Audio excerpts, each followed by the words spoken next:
Assalamualaikum warahmatullahi wabarakatuh. Pada pertemuan kali ini, kelanjutan dari materi PPKN bab 3, Kedaulatan Negara Kesatuan Republik Indonesia. Tapi sebelum kita lanjutkan, kita awali dengan bacaan basmalah. Bismillahirrahmanirrahim.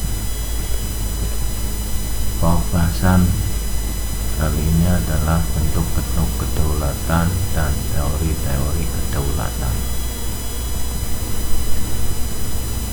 Negara yang berdaulat adalah negara yang mempunyai kekuasaan tertinggi atas suatu pemerintahan negara.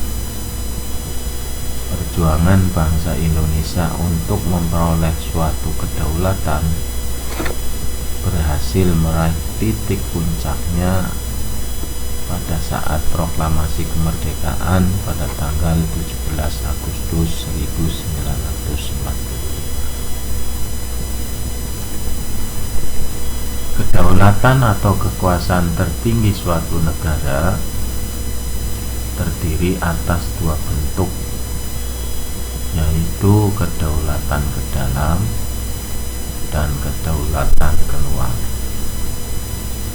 Kedaulatan ke dalam berarti bahwa bangsa yang merdeka memiliki kekuasaan untuk menyusun dan mengatur organisasi pemerintahan sendiri menurut kehendak bangsanya sendiri, serta kekuasaan untuk mengelola semua yang ada di wilayahnya yang mengandung sumber daya alam, baik di darat, laut, maupun udara, untuk kemakmuran rakyatnya tanpa campur tangan negara lain, berdasarkan peraturan perundang-undangan yang berlaku.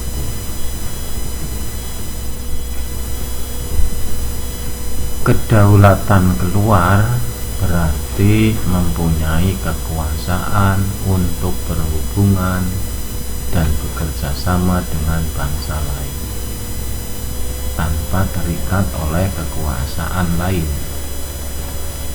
Contoh pelaksanaan kedaulatan keluar antara lain mengadakan perjanjian dengan negara lain, menyatakan perang atau perdamaian, ikut serta dalam organisasi internasional, dan sebagainya.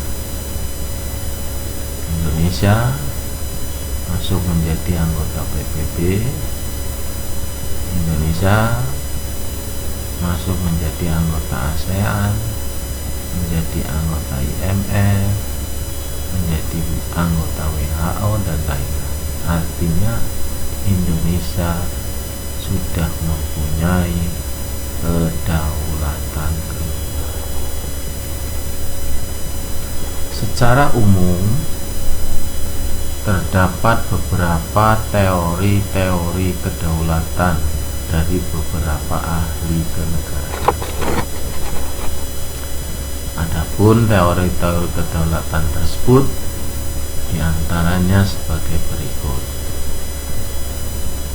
1. Teori kedaulatan Tuhan. Teori kedaulatan Tuhan merupakan teori kedaulatan yang pertama dalam sejarah. Teori ini mengajarkan bahwa negara dan pemerintah mendapat kekuasaan tertinggi dari Tuhan sebagai asal segala sesuatu, atau causa prima, asal pertama.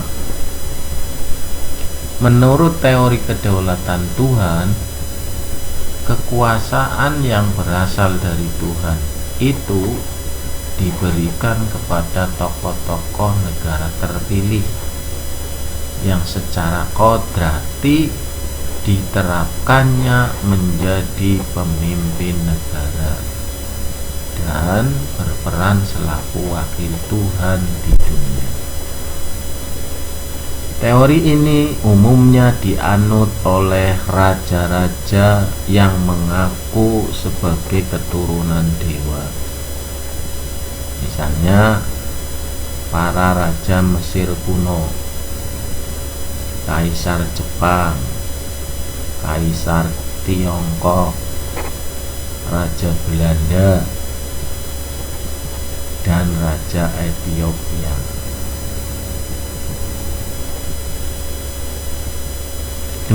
Demikian pula dianut oleh para raja Jawa zaman Hindu yang menganggap diri mereka sebagai penjelmaan Dewa Wisnu. Ken Arok bahkan menganggap dirinya sebagai titisan Brahmana, Wisnu, dan Siwa sekaligus.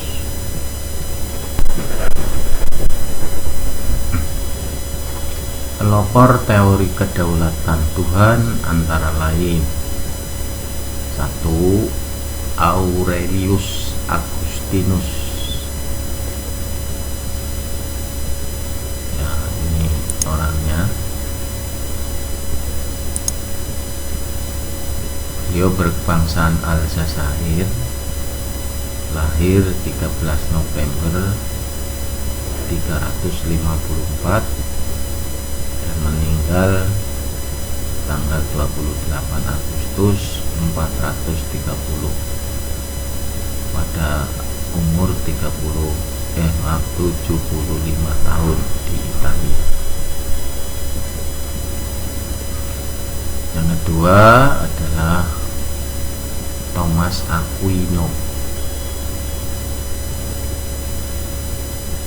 Ini orangnya.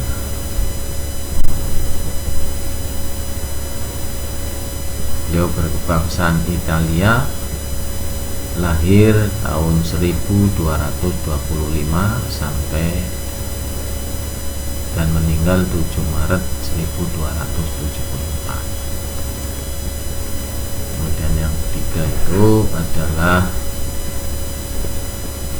Johannes Wilhelm Friedrich Hegel.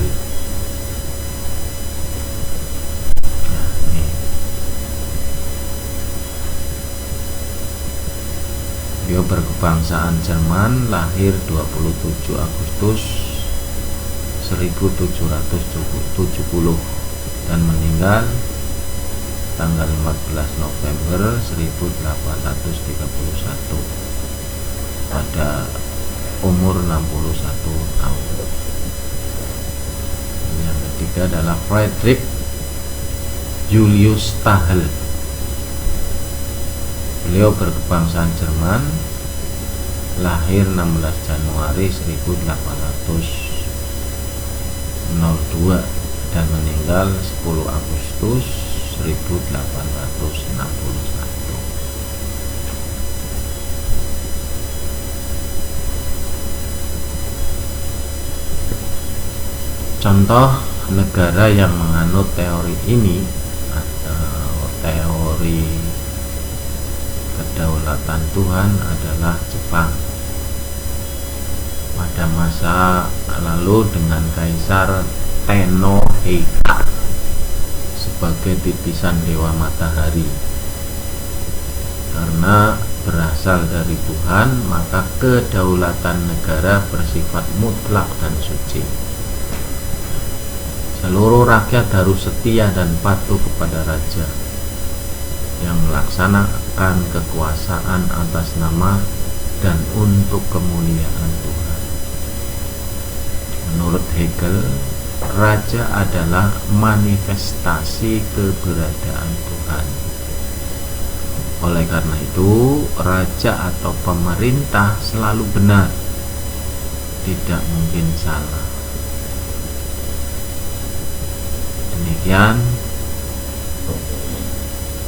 pertemuan kali ini, semoga bermanfaat dan insya Allah berlanjut ke teori kedaulatan raja.